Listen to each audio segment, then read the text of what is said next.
whenever they started to pull back their Facebook ad spend, they noticed a direct correlation with a decrease in sales on Amazon, not just Shopify.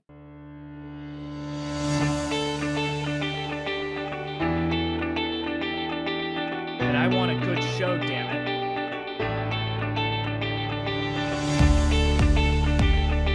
Ready for a good show? Doing awesome, yeah. I'm excited to talk to you, Angie. Thank you for having me. Yes!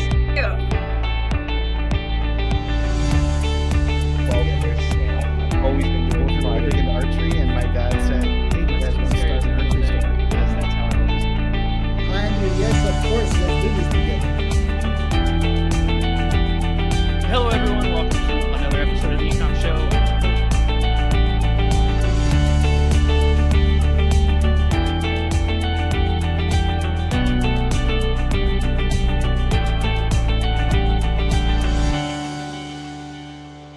Hello, everyone, and welcome to another episode of the Ecomm Show. I'm your host, as usual, Andrew Maff, and today I'm joined by the amazing Josh Hadley, who's the founder and CEO of Hadley Designs, as well as the Ecomm Breakthrough podcast, which I'm so excited about because it's so much more fun to have a conversation with another podcaster. Josh, how you doing, buddy? Ready for a good show? I'm doing great, Andrew. Excited to be here. Yes, I'm so excited to have you on the show. It's always so much more fun when I'm like, oh, we got another host. This is gonna be good. We're gonna have a good time. I always do mine podcast kind of stereotypically of just kind of giving you the floor. Tell us a little bit about, your background, how you got started with Hadley Designs, and obviously how you got into the Ecomm Breakthrough podcast, and we'll take it from there, right, buddy? Yeah. So for me, I grew up as the kid on the corner of the street with a candy stand. And so from a very young age, nobody in my family was an entrepreneur, but I was just naturally myself. Like I was always driven towards, hey, what could I go buy for X and go sell it for 2 or 3X, whatever that price was, right? And so it came naturally to me. And I remember my parents at a young age saying, hey, you're going to be an entrepreneur one day. I had no idea what that word actually meant. And I was like, I don't even know. Like you don't go get a degree in entrepreneurship either. Like, so by the time I got to the college years, I knew I wanted to go get further education. And so I ended up studying finance. And even while I'm there in college, like I'm still not like fully sure, like, what is it that I want to do? I know I want to be like the CEO, right? Who doesn't want to be the CEO of a business? And I have good leadership, good management skills. But where do I go? Like there's, you can do management, behavior management and stuff like that in college, but that's not what I was really looking for. So I did finance and I still didn't know what I wanted to do. So then I continued on, did the non-traditional route of I went straight into an MBA program right after undergrad. And so in my MBA program, I did an internship with American Airlines between years 1 and 2. And then I actually got a job offer with American Airlines after that internship, which meant that, I had a job offer as soon as I graduated from my MBA program.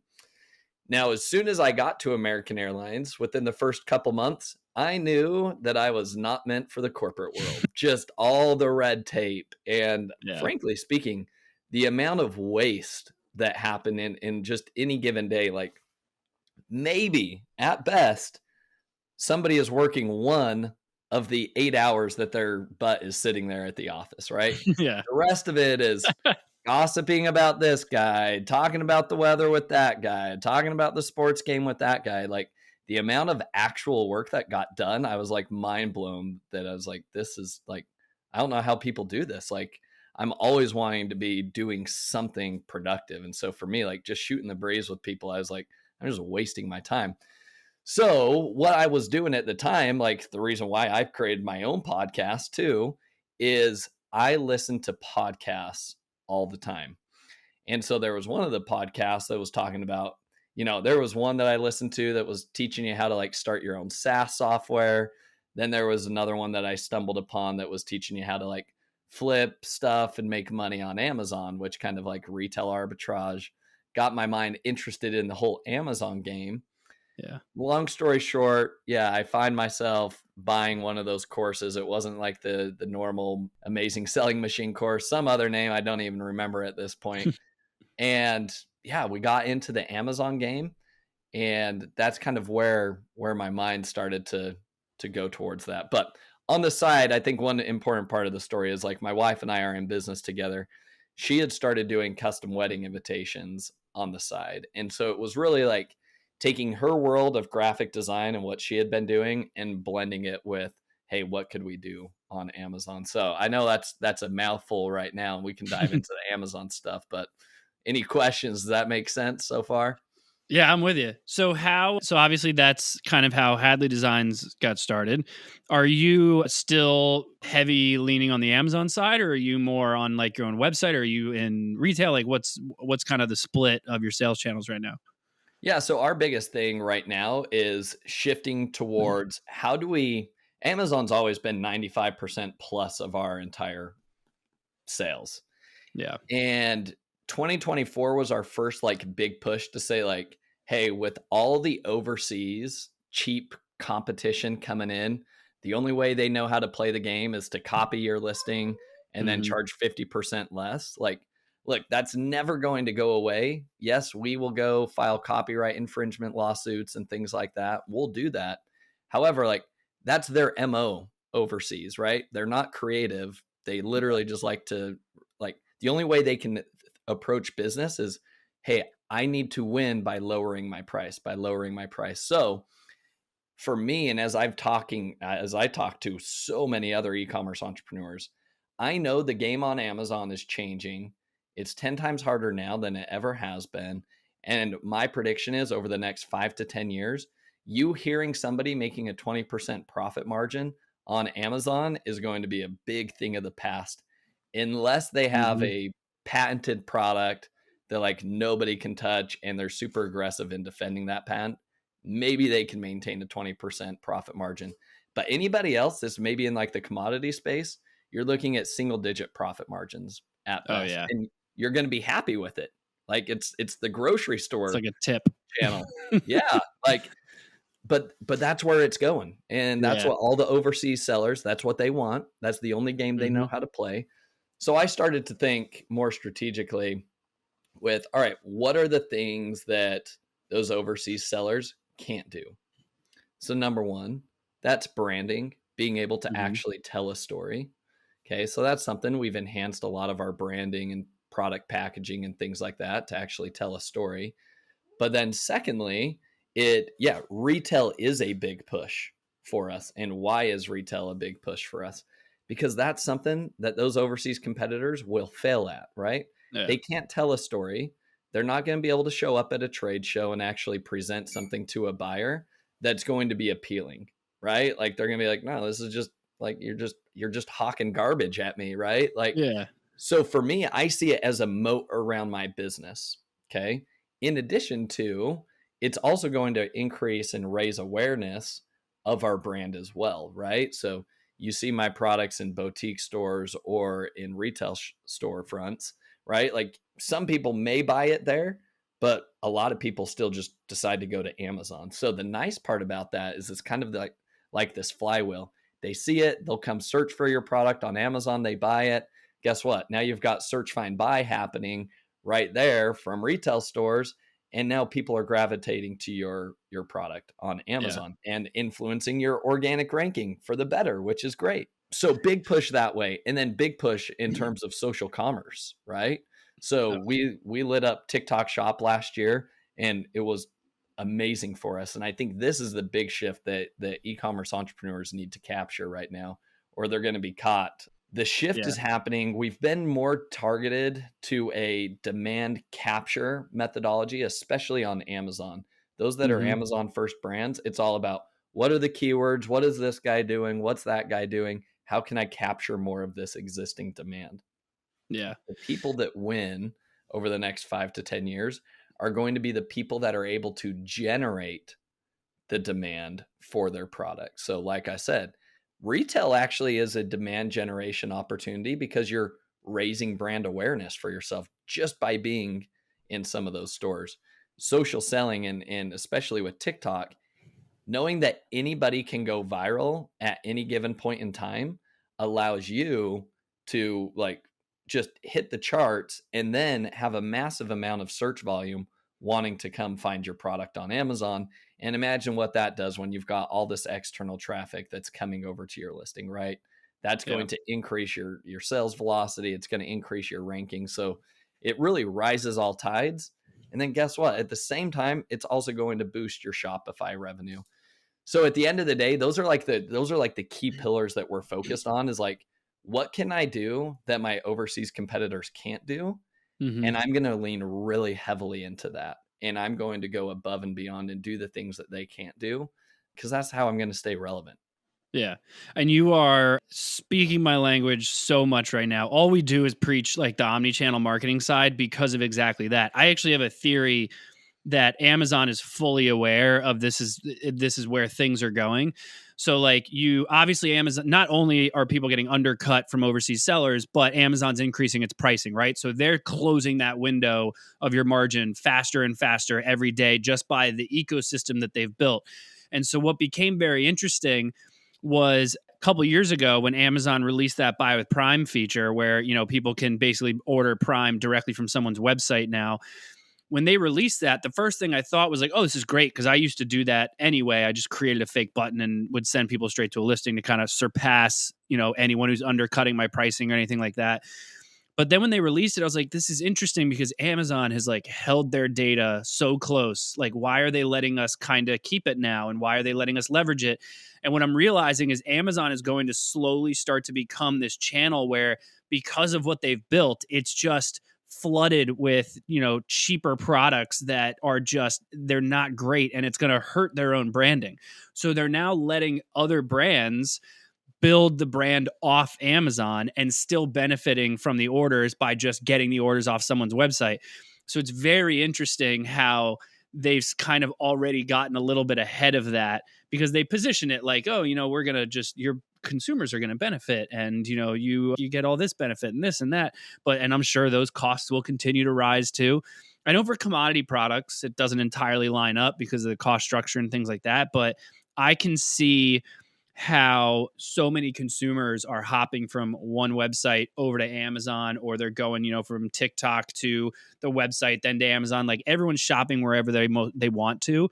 And brands really have to do exactly what you're referring to, which is like, develop your own demand, and that will actually lower your cost because you won't have to compete with all of these guys that are just coming in and just dropping costs on you. Yeah. Yeah. I think that Amazon's going to stay very, very relevant in the e-commerce space for a long time. Oh yeah. And Amazon, I think where the play on Amazon becomes is like, people want their product now. And I know one of the initiatives at Amazon is like, how can I from click to buy to within an hour or two, that product sitting on your front steps, that's where they want to be. Like, that is where they are heading. And that's the appeal of why people will want to go shop at Amazon. And so I think any e-commerce entrepreneur, like, you'd be stupid to run away from Amazon and be like, oh no, Amazon's going to fail. They take too much margins. Like, I think that Amazon is actually like, you are in front of, or you're basically on the world's largest retail storefront, right? Yeah. It's all online, but just as much as you would want to have an end cap, like right as soon as you walk into Walmart, imagine your product sitting on all of those store shelves right as soon as you walk into Walmart, but it's based on keywords that you're searching for, right? And so I think that Amazon becomes a really, really focal part of anybody's e-commerce game, but it's shifting from back in the 2010s when it was like, hey, all you have to do is think of a good product and put it up on Amazon. You'll make millions. Yeah. The game's changing, as you said, like, you've got to bring the demand to the market. Yeah. Exactly. They're becoming, it's like they're leaning less in, well, I don't want to say they're leaning less into it. They're going to keep doing what they can for as long as possible, but you can tell that they're putting more effort into becoming both an advertising provider and a fulfillment center. And now they're implementing things like MCF and allowing you to run ads from Amazon back to your own website. Like, they're getting to a point where they're just like, if they come to our marketplace, great, but we can still get a percentage of everything else, even off our marketplace, by putting these initiatives into place. So it's very, they're definitely going to be around for a very, very, very long time. But it's just a matter of it, in my opinion, how you you get a lot of brands that are like, Amazon's the devil and I don't want to work with them and I want them to share my data and blah, blah. But I kind of see it as like, if you learn to play nice with them, they can make you a very wealthy person. It's just a matter of you've got to do what's best for your business, leveraging what they give you as the tools to help do that.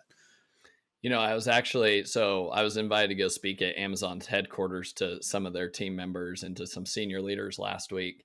One of the things that they talked about, and that some of the other agencies and people I was conversing with were saying, is that the brands that are not on Amazon that think, oh, Amazon takes way too much commission, I call BS on that, because like I said, you're in front, you're paying slotting fees and all that crap to retail outlets.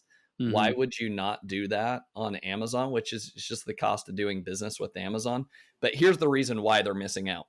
If you've got a wicked smart D2C site that you've got a perfected funnel going from Meta and it's going to Shopify and you're like, oh, I'm printing money. Okay, that's great. However, your ROAS, whatever your ROAS right now, if you're profitable on the front end, great. But your ROAS is probably higher if you had an Amazon sales channel and then you did your blended ROAS metrics between the two channels because of this. We have seen this in our own data. And I had Brett Curry from OMG come onto my podcast, and he said this statistic, which was mind-blowing. Any of their native Shopify brands, whenever they started to pull back their Facebook ad spend, they noticed a direct correlation with a decrease in sales on Amazon, not just Shopify. Yeah. Shopify makes sense, but on Amazon, they saw decreased rankings. They saw decreased sales volume, all of it just from Meta spend. So what does that mean? If you're a Shopify brand owner and you're like, screw Amazon, I know that you've got at least 25 to 30% of your audience that's seeing your ad that is immediately leaving Meta. And this, I can confidently say this because this is the way I shop. I will leave the platform. I immediately go look at Amazon first. And I'm like, what's it doing on Amazon and what do the reviews look like? And then if I can't find that product on Amazon, I either say, this is like a sketchy company. They're like, the product's actually not that good, because you can do whatever the heck you want with your reviews on Shopify, right? Yeah. So either the product's not really that good, or they're too stupid enough to think that they need to be on Amazon. And what happens is you're going to find a bunch of cheap overseas knockoffs of that exact product. And the reason, like, there are overseas sellers where their entire business model is, what Shopify stores are spending money on Meta ads, but not on Amazon. Yeah. And they're scooping up all of those sales because the brand owners are too high on their horse, thinking that they don't want to give any margin to Amazon. And they're actually doing themselves a disservice and giving money to all the overseas sellers. Yeah. It's funny. I did that same test years ago, but in the inverse. So we took 10% increase spend on the Meta side and saw like, 5 to 6% incremental revenue increase from what we would have expected on the website.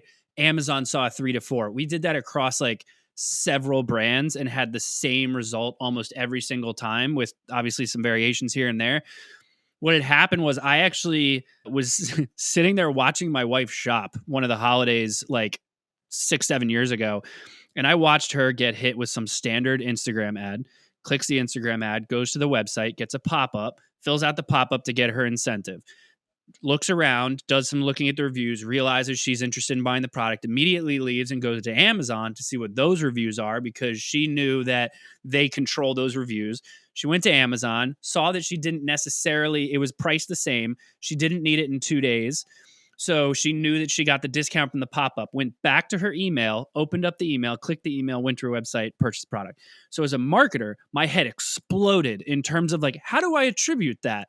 Like, I can't, Amazon should get credit, Instagram should get credit, email should get credit, the site CRO side should get credit. Like everyone is going all over the place to make these purchases. And so like, to your point, the way she found that listing was she had to go search their brand name. And so if they weren't running ads, there's a ton of knockoffs that are just going to run ads in your own brand name. So at a bare minimum, even these more premium brands that are like, no, I'm not going to Amazon, I want to control my brand here. Like, you have to be where your customer is, period. and then you can control as much as possible. But it not being on Amazon seems ridiculous. Now, being on Amazon and fighting the good fight and going after like, more general terms, and if that's the brand approach that you want to have, like that I could potentially understand.